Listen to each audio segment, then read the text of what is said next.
So hello everyone. Here I am come again with my new topic, that is glaucoma. So before starting this topic, I just want you all of know that I'm not specifically teaching and taking the contents की मतलब specific subjects है either medical surgical nursing, pediatric and community health nursing or mental health nursing. I just take the topics randomly, जैसे कि हमने पिछले lectures में immediate and routine जो भी मतलब हम करेंगे, तो I just take the randomly topic. So I just want कि अगर आपको कोई भी ऐसा स्पेसिफिक लगता है कि इस स्पेसिफिक चीज़ पे लाइक वीडियो या यू नीड नोट्स एक्सेट्रा, तो आप बता सकते हो.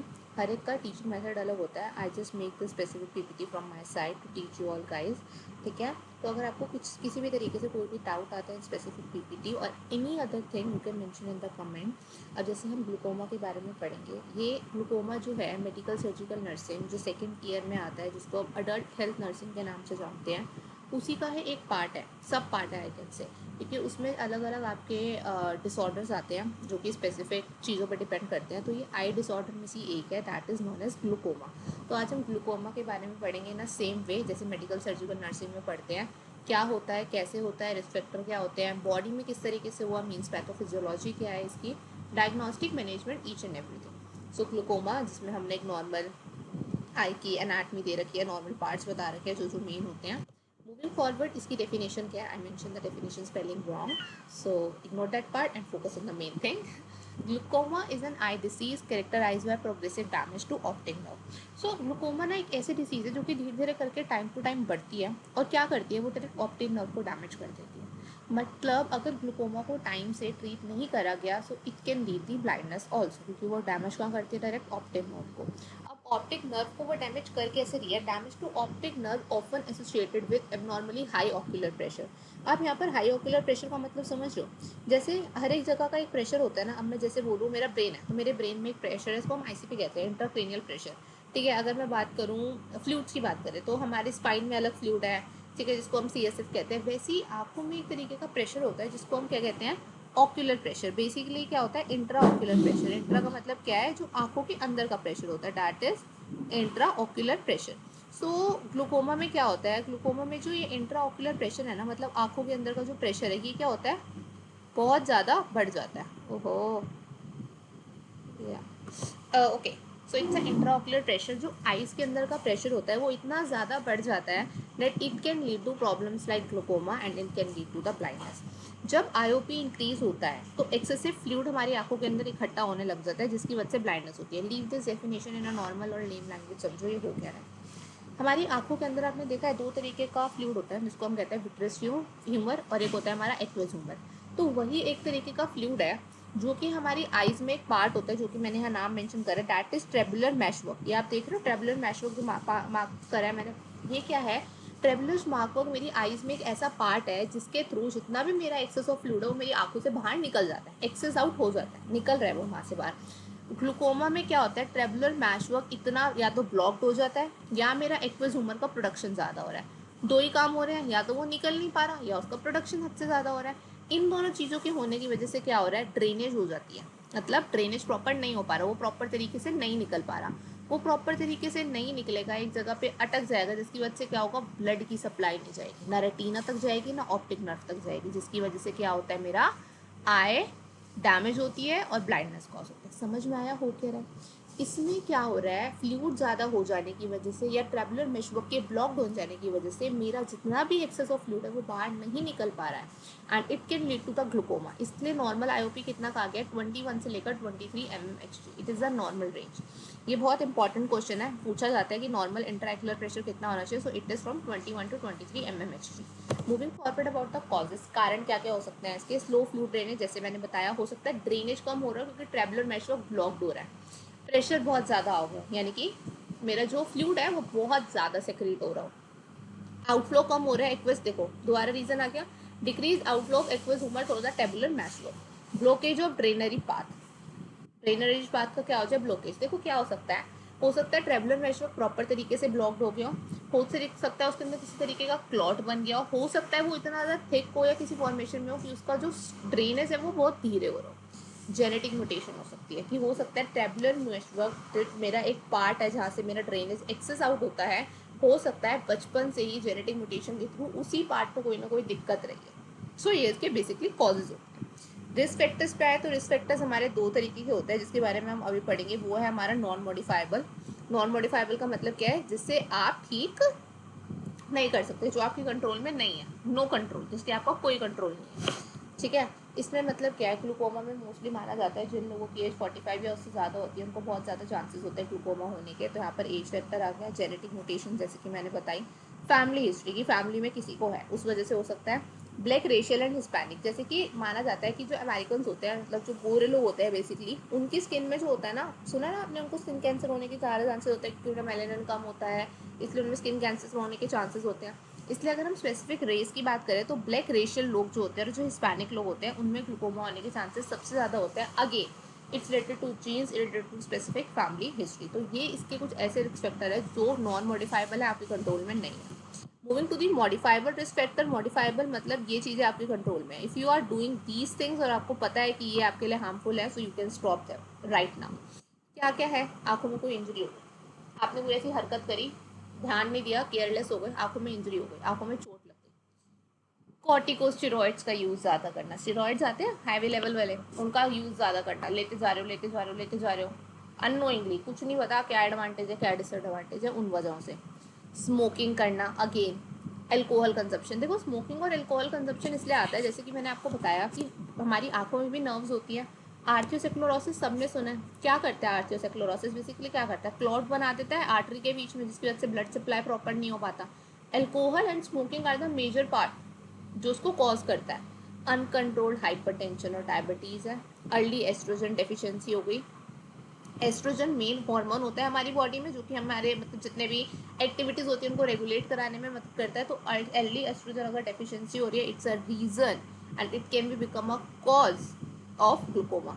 मायोपिया और हाइपोमेट्रोपिया, यानी कि या तो नियर साइटेडनेस है या फार साइटेडनेस है। अगर वो बहुत ज़्यादा हद से बाहर चली जाती है ना एज में, कि आपने ध्यान नहीं दिया, आपको आपकी आंखों में दिक्कत है, आपको दूर का नहीं दिखता, ठीक है, आपने स्पेक्स लगा लिया, क्या करनी, but you are not giving attention, pay attention कि आपकी आइज उससे ज़्यादा खराब ना हो, तो वो ग्लूकोमा को लीड कर सकता है अगर आपको सीवियर मायोपिया या hyper myopia. So these are your modifiable factors. बहुत ईजी है। एल्कोहल याद रहेगा, स्मोकिंग याद रहेगी, कंट्रोल डायबिटीज़ याद रहेगा, हाइपरटेंशन याद रहेगा, हाइपर मायोपिया मायोपिया याद रहेगा, आई की इंजरी याद रहेगी। बहुत छोटे छोटे पॉइंट्स हैं, इनको आप इलाबोरेट करके खुद से लिख सकते हो अगर आपको लिखना हो कि मॉडिफाइबल ये वाले क्यों हैं, कैसे कॉज कर सकते हैं glaucoma. Moving forward, pathophysiology, body में हुआ कैसे, कोई भी फैक्टर हो सकता है। अगर हम इस पर ना जाए, नॉर्मल तरीके से पैथोफिजियोलॉजी समझते हैं, पहले इसके एक बार पार्ट देख लो फिर हम इसको समझते हैं। सर्टेन एटोलॉजिकल फैक्टर है, प्रोडक्शन बढ़ गया, आईओपी बढ़ गया, ब्लड सप्लाई डिक्रीज हो गया, ऑप्टिक नर्व डैमेज हो गया, विजन लॉस हो गया। ऑप्टिक, यहाँ पर अभी आईओपी आपसे पूछा जाएगा कि आईओपी होता क्या है। देखो पैथोफिजियोलॉजी कैसे हो रही है, मेरी आंखों में कोई ना कोई दिक्कत हुई, आई इंजरी हो गई, या मुझे बचपन से कुछ है, या मुझे बहुत सीवियर मायोपिया, या मेरे को अनकंट्रोल डायबिटीज़ है, कोई भी फैक्टर है, उस फैक्टर की वजह से क्या हो रहा है, मेरा एक्वेज ह्यूमर जो फ्लूइड है आंखों का वो बहुत ज़्यादा बढ़ रहा है। उसके बढ़ने की वजह से मेरा जो आईओपी जितना होना चाहिए, इंट्रा ऑक्यूलर प्रेशर जितना होना चाहिए, वो बढ़ गया। अब नॉर्मल कितना था intraocular pressure, that is from 21 to 23 mmHg, ये मेरा नॉर्मल था, जिसकी वजह से मेरा इंट्राऑक्यूलर प्रेशर बढ़ गया। बढ़ने की वजह से क्या हो रहा है, ब्लड सप्लाई कम हो गया, मेरा ना रेटिना तक पहुंच पा रहा है पूरा ना, और मेरा ऑप्टिक नर्व तक पहुंच पा रहा है, जिसकी वजह से विजन लॉस हुआ। अब ऑप्टिक नर्व भी डैमेज हो गया ना, अब विजन लॉस तो होगा, and that's reason of the glaucoma. तो दीज आर सम स्टेप्स जो हमारे ग्लूकोमा में फॉलो होते हैं। Moving to the forward, stages होते हैं ग्लूकोमा के, स्टेज 1 है, 2 है, 3 है, 4 है, डिपेंड करता है क्या है क्या नहीं। इसमें क्या क्या है, अगर वो पहले स्टेज पे है तो उसको माना जाता है इनिशिएटिंग इवेंट्स की अभी शुरुआत हुई है। स्ट्रक्चर में एबनॉर्मैलिटीज़ आएंगी, वो दूसरा है। फिर फंक्शन में एबनॉर्मैलिटीज़ आएंगी, फिर मेरा ऑप्टिक नर्व डैमेज होगा, and then again the vision. ये धीरे धीरे करके स्टेजेस पे पहुंचता है। इनिशिएटिंग में वो शुरू हुआ है कि वो इनलेस दिखाएगा, इमोशनल स्ट्रेस दिखाएगा। स्ट्रक्चर एबनॉर्मैलिटीज़ में एक्वस ह्यूमर बढ़ना शुरू होगा, आपको दिखेगा कि स्ट्रक्चर में कोई ना कोई दिक्कत आ रही है। फंक्शनल एबनॉर्मैलिटीज़ में डिफेक्ट इन स्ट्रक्चर होगा, इसका मतलब क्या है, आंखों से दिख रहा है तो विजन मेरी जो है वो बहुत ज़्यादा ब्लरी हो जाएगी, डिप्लोपिया हो जाएगा, जिससे मुझे डबल डबल विजन दिखने लगेगी। तो ये मेरा फंक्शनल में चेंजेस आ रहे हैं। फिर मेरा ऑप्टिक नर्व डैमेज हो जाएगा, and then the vision loss. तो ये मेरे 5 बेसिकली स्टेजेस हैं इसके अलग अलग। इफ़ यू मूव टूवर्ड्स आप क्लासिफिकेशन की, इसकी क्लासिफिकेशन क्या क्या हो सकते हैं, तो क्लासिफिकेशन अगेन बहुत सारे होते हैं, ठीक है, बट हमने यहाँ पर कुछ क्लासिफिकेशन को मेंशन करा है जो कि आपको बहुत ईजिली याद रहेंगे। प्राइमरी ओपन एंगल ग्लूकोमा बहुत कॉमन है, बट इसका कॉज आज तक इडियोपैथिक रहा है, क्योंकि माना जाता है कि प्राइमरी ओपन एंगल ग्लूकोमा आपके आईओपी लेवल बढ़ने की वजह से नहीं हो रहा है। ठीक है, तो यहाँ पर यही लिखा है मोस्ट कॉमन कॉज है। ईसीएम का मतलब क्या है, जो मेरा इंट्रासेलुलर मैट्रिक्स होती है ना, अंदर की एक्स्ट्रा सेलुलर मैट्रिक्स बेसिकली जो होती है, उसमें चेंजेस आते हैं। Extra cellular matrix changes in trabecular meshwork, इसमें आईओपी नहीं बढ़ रहा। Same optic nerve damage pattern as primary open angle glaucoma but with normal, इसमें मेरा आईओपी नॉर्मल रहता है। मोस्टली प्रेजेंट होता है चाइल्डहुड में, या I can say early adulthood, इस एज में ज़्यादा प्रेजेंट होता है। अगर हम क्लोजर ग्लूकोमा की बात करें, क्लोजर ग्लूकोमा में एनाटोमिकली नैरोइंग और closure of the anterior chamber angle, इसमें क्या हो रहा है, एनाटोमिकली नैरोइंग हो रही है। अब मेरा एक पाथवे है, मैंने बोला एक खुली चौड़ी रोड है, वहाँ से आना जाना है, स्पीड क्या रहेगी व्हीकल्स की, तेज रहेगी। ठीक है, अलग अलग है, लाइक वन वे रोड नहीं है, अलग अलग है। ठीक है, आने जाने का रास्ता डिवाइड हो रखा है डिवाइडर से। अब मैंने वहीं उसी जगह एक सिचुएशन दे दी, पतली सी रोड है, वहीं से आना है वहीं से जाना है, क्या होगा, ट्रैफिक लगेगा, दिक्कत आएगी। सेम उसने कर दिया क्लोजर में उसने नैरोइंग कर दी।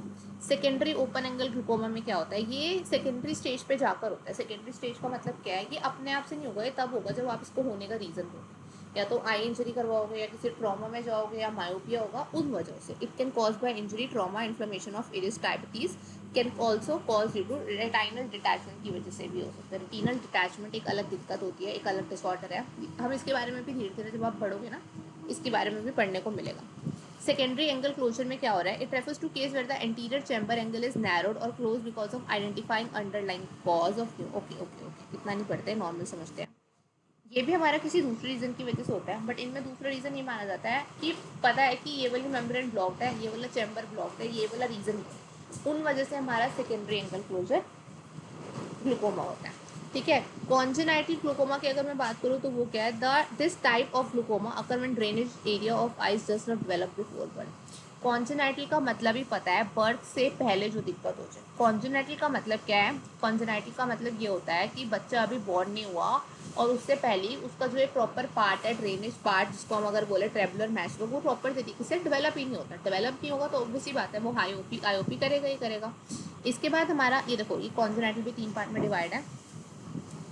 बच्चा पैदा हुआ, उसके 1 महीने में पता चल रहा है तो वो न्यूनेटल है, 1 महीने से 3 साल में पता चल रहा है तो वो इन्फेंटाइल है। जुवेनाइल क्या होता है, जब वो 10 से 40 साल की उम्र में। Come back to the topic, जैसे हमने पढ़ा जुवेनाइल है, जुवेनाइल में क्या हो रहा है, 10 से 40 की एज में हो रहा है तो वो जुवेनाइल माना जाता है। नॉर्मल टेंशन ग्लूकोमा क्या है, जो मैंने बताया था, आर्थियोसेक्लोराइसिस की वजह से होना। ऑप्टिक नर्व डैमेज हो जाती है क्योंकि उसमें लिमिटेड ब्लड फ्लो नहीं हो पाता, क्या हो जाता है, आर्थियोसेक्लोराइसिस। क्लॉटिंग शुरू हो जाती है उधर, क्लॉटिंग की वजह से क्या हो रहा है, क्लॉटिंग ऑफ ब्लड हो रहा है, तो उसने जमा दिया खून आर्टरी में। अब आर्टरी में से प्रॉपर जगह मिल नहीं रही खून को जाने की, वहाँ पर क्या हुआ, ब्लड सप्लाई कम हो गया। तो ये मेरे क्या थे, टाइप्स, क्लासिफिकेशन थी, primary open, primary open, primary closure, secondary open, secondary closure, congenital, और लास्ट वाला मेरा नॉर्मल टेंशन ग्लूकोमा। ठीक है, अब ये 6 के 6 लिखे हैं, अगर क्लासिफिकेशन आ जाती है, सिर्फ मैंने 6 मतलब मैंने ज़्यादा से ज़्यादा चीज़ें इसलिए मेंशन करी है ताकि आप समझ लो। तो in exam, in your paper at least you can write these things, और आपकी क्लिनिकल में जाकर अगर आप ये टर्म सुनते हो ना, तो आपको रिमेंबर रहे कि पढ़ा तो था, कुछ तो था। सो यू नो, आप अवेयर रहो एटलीस्ट इन सब चीज़ों से।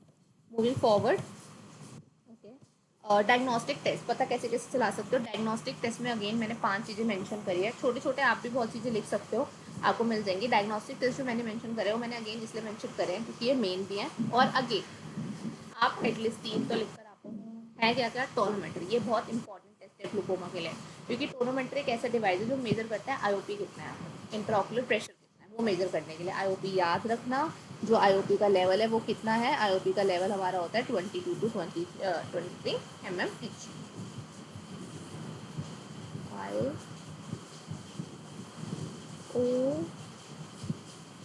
this is how bad I can write. Okay, okay, pachymetry, guys, I don't know how to pronounce it rightly, so आपको होप सो समझ में आ रहा हो, और आप में से बहुत से लोग उसको ठीक भी प्रोनाउंस कर रहे होंगे। So moving forward, to determine thickness of cornea, और मेरा आज का होमवर्क ये कि मैं इसको प्रोनाउंस करना सीखेंगे। इसका मतलब क्या है, कॉर्निया की थिकनेस देखना। अब कॉर्निया कितना मोटा है, अब नॉर्मल सी बात सुनो, क्या होता है, कॉर्निया और इरिस के बीच का जो स्पेस होता है ना, वहाँ से वो फ्लूइड निकल रहा है, ये मान लो। कॉर्निया और इरिस पता है ना, दोनों चीज़ें, इरिस जो कंट्रोल में करती है, कॉर्निया और इरिस के बीच में से वो चीज़ें निकल रही है। अब कॉर्निया अगर मोटा हो गया, उसको स्पेस क्या मिलेगा, कम मिलेगा। तो पैचीमेट्री यही होता है, वो डिटरमाइन करता है कॉर्निया का थिकनेस कितना है। गोनियोस्कोपी क्या है, वो डिटेक्ट और विजुलाइज करता है एंटीरियर चैम्बर को, एंगल द स्पेस बिटवीन। देखो अब ये क्या कर रहा है, पैचीमेट्री सिर्फ देख रहा है थिकनेस कितनी है कॉर्निया की, गोनियोस्कोपी देखता है इरिस और कॉर्निया के बीच में स्पेस कितना है, space between inner and cornea where aqueous humour exits by. Ophthalmoscopy allow करता है इंस्पेक्ट करने के लिए पोस्टीरियर स्ट्रक्चर आइज का। इंटीरियर आप देख पा रहे हो, पोस्टीरियर जो पीछे का स्ट्रक्चर होता है वो आप ऑप्थेल्मोस्कोपी की मदद से देखते हो। पीछे का स्ट्रक्चर जैसे रेटिना हो गया, ऑप्टिक डिस्क होगी, कोरॉइड होगी और ब्लड वेसल्स होगी। कहीं ब्लड वेसल्स में कुछ ना कुछ दिक्कत, क्या क्या नहीं। विजुअल फील्डिंग टेस्ट बहुत नॉर्मल है। This assess central and peripheral vision. आपने देखा होगा if you are looking straight forward, तो ऐसे नहीं है सिर्फ आपको आगे की चीज़ें दिख रही है, आपको साइड साइड का भी कुछ ना कुछ दिख रहा होता है। तो जो साइड की चीज़ें दिखती है ना, that is your peripheral vision. जो सामने का देख रहे हो वो central vision. Visual fielding test करते ही इसलिए असेस करने के लिए कि सेंट्रल और पेरिफेरल विजन ठीक है या नहीं है। तो 5 टेस्ट है। टोनोमेट्री आईओपी के लिए होगा, पैचीमेट्री आपका देखने के लिए होगा कि कॉर्निया की थिकनेस कितनी है, गोनियोस्कोपी आपका स्पेस देखने के लिए होगा कि इरिस और कॉर्निया के बीच में स्पेस कितना है। अब थैल्मोस्कोपी आपकी पोस्टीरियर चीज़ें देखने के लिए होगा, रेटिना, ऑप्टिक डिस्क, कोरॉइड होगी, ब्लड वेसल्स होगी। लास्ट वन विजुअल फिल्टिंग होगा आपका सेंट्रल और पेरिफेरल विजन देखने के लिए। मैनेजमेंट में अगेन 3 तरीके की मैनेजमेंट आती है। मेडिकल आएगी, मेडिकल मैनेजमेंट आएगी, सर्जिकल मैनेजमेंट आएगी और नर्सिंग मैनेजमेंट, जो बहुत इंपॉर्टेंट है आपके लिए। मेडिकल मैनेजमेंट में क्या है, आपको क्या देना है, प्रोस्टैग्लैंडियंस होते हैं। इसमें आप याद करो प्रोस्टैग्लैंडियंस का काम क्या है, वो आउटफ्लो बढ़ाएगा। ठीक है, अब देखो क्या है, अगर मुझे पता है 2 चीज़ें हैं, मेरा ना प्रेशर बढ़ रहा है, तो मैं 2 चीज़ें कर सकती हूँ, तो उस प्रेशर को मैं कम कर सकती हूँ या उस प्रेशर के आउटफ्लो को मैं बढ़ा सकती हूँ। यही 2 चीज़ें हो सकती है ना, या तो मैं उसका आउटफ्लो कम कर दूँ, आउटफ्लो बढ़ा दूँ, या उसका प्रेशर कम कर दूँ। प्रोस्टैग्लैंडिन किसमें मदद करता है आउटफ्लो बढ़ाने में, उसमें हम क्या देते हैं, लेटेनोप्रोस और ट्रोमोप्रोस। अगर आपको इसके नाम याद नहीं होते हैं तो एक नॉर्मल चीज़, मतलब हिंट जो मैं बता रही हूँ उससे अगर देख लेना हो पाए। ये पी से स्टार्ट हो रहा है, सेम पी से, प्रोस्ट और प्रोस्ट, तो लेटेनोप्रोस और ट्रोमोप्रोस। बीटा ब्लॉकर अगेन बहुत कॉमन है, हाइपरटेंशन के पेशेंट में बहुत दी जाती है। इसके नाम आप बहुत ईजिली याद कर सकते हो, जैसे कि टेमोलॉल और बिटैक्सोलॉल दिया गया है। ये प्रोडक्शन कम करती है, वो आउटफ्लो बढ़ाता है, ये प्रोडक्शन कम करती है। अल्फा एड्रेजेनिक एगोनिस्ट क्या होता है, ये प्रोडक्शन को कम करते हैं फ्लूइड के और आउटफ्लो, ये दोनों काम कर रहे हैं। फ्लूइड को भी मतलब प्रोडक्शन कम कर रहे हैं और आउटफ्लो को भी बढ़ाने का काम दे रहे हैं। इसका नाम होता है ब्रीमोडाइटिन, ब्रिमोनाइडिन। अब इसमें देखो नॉर्मल सी चीज़ क्या है, अडल्ट हेल्थ जो भी बच्चे भी कर रहे हैं तो उनके साथ साथ they are going to study about the pharmacology and pathology. Pharma में मेडिकेशंस के नाम याद करो, उनको इंटरेस्ट लो कि अच्छा ये मेडिकेशन मैंने इसमें पढ़ी थी, एच में लिंक करो उन सब चीज़ों को, बिकॉज इट्स इंपॉर्टेंट। आप वहाँ पर पढ़ोगे, आप सबके बारे में पढ़ोगे, प्रोस्टैग्लैंडिन का यूज़ क्या है क्या नहीं। अब यहाँ पर एगोनिस्ट वर्ड आया, बहुत सारे लोग अवेयर होंगे एगोनिस्ट होता क्या है। एगोनिस्ट होता है और एंटागोनिस्ट होता है। फार्मा में आप पढ़ोगे एगोनिस्ट क्या है, एंटागोनिस्ट क्या है। अभी मैं नॉर्मल बताऊँ, एगोनिस्ट का मतलब होता है जो आपके साथ है, एंटागोनिस्ट जो आपके अगेंस्ट जाएगा, a type of that thing. तो अल्फा हाइड्रोजेनिक क्या है, रिड्यूस प्रोडक्शन ऑफ फ्लूइड और increase outflow. Miotic again eyedrop होती है, मोस्ट कॉमन आइड्रो जो हमारी है पिलोकार्पिन। ये आपको हो गया मेडिकल मैनेजमेंट। दवाइयाँ आप नॉर्मली भी लिख सकते हो, लेंटोप्रोल दे दी, ब्रिमोनाडाइडिन दे दी, टिमोलॉल दे दी और पिलोकार्पिन दे दी। वर्क पता होने चाहिए कौन सा क्या काम कर रहा है। सर्जिकल में मेरी एक होती है लेजर थेरेपी। लेजर थेरेपी में मेरी 3 तरीके की थेरेपी आती है, लेजर इरिडोटॉमी, लेजर ट्रेपिकोप्लास्टी, लेजर साइकोब्लेशन। इरिडोटॉमी में क्या हो रहा है, मेरा इरिस जो है ना, वहाँ पर कॉर्निया और इरिस वाले पार्ट को हटा दिया जाता है ताकि उसका आउटफ्लो बढ़ जाए। In this correct part of eyes allow fluid to drain with narrow and closed angles. छोटा सा उसके अंदर होल करते हैं लेजर की तरह ताकि इरिस वाले पार्ट से मेरा फ्लूइड निकल जाए।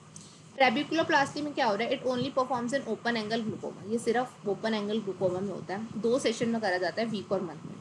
ट्रेबिकुलोप्लास्टी में क्या करते हैं, जो ट्रेबिकुलर मेशवर्क है ना, उसके एरिया को इंक्रीज करने की कोशिश करते हैं ताकि मेरा जितना भी आउटफ्लो है वो बढ़ सके और जितना भी मतलब फ्लूइड इकट्ठा होता जा रहा है वो जल्दी से जल्दी वहाँ से निकल सके।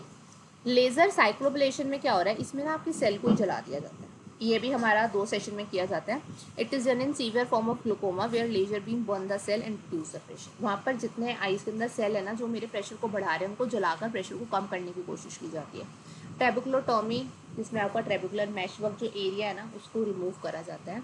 It creates a new drainage pathway, उसको रिमूव करके एक नया ड्रेनेज पाथवे बनाते हैं आँखों में, ताकि मतलब जितना भी मेरा फ्लूइड है वो आँखों से जा सके और मेरा आयोपी कम कर सके। लेज़र थेरेपी 3 तरीके की है, इरिस वाली है, ट्रेबिकुलोप्लास्टी है जिसमें मेरा ट्रेबिकुलर मेशवर्क में स्पेस बनाया जा रहा है, और लेज़र साइक्लोब्लेशन है। एक है मेरी ट्रेबिकुलोटॉमी, जहाँ पर टॉमी वर्ड आ जाए वहाँ पर होता है उसका रिमूवल। तो इसका ट्रेबिकुलर मेशवर्क का रिमूवल करके एक न्यू पाथवे बना दिया जाता है। ये है मेरा प्लास्टी और ये है मेरा टॉमी। नर्सिंग मैनेजमेंट बहुत नॉर्मल है। अगर आपके पास एक पेशेंट आया, आपने देखा कि उसको आंखों की ऐसे दिक्कत है, इन सब चीज़ों से दिक्कत है, आप उसे क्या ट्रीटमेंट प्रोवाइड करोगे? आप उसे एजुकेशन दे सकते हो कि आपको अपनी आंखों का कैसे कैसे ध्यान रखना है ताकि कोई इन्फेक्शन ना हो।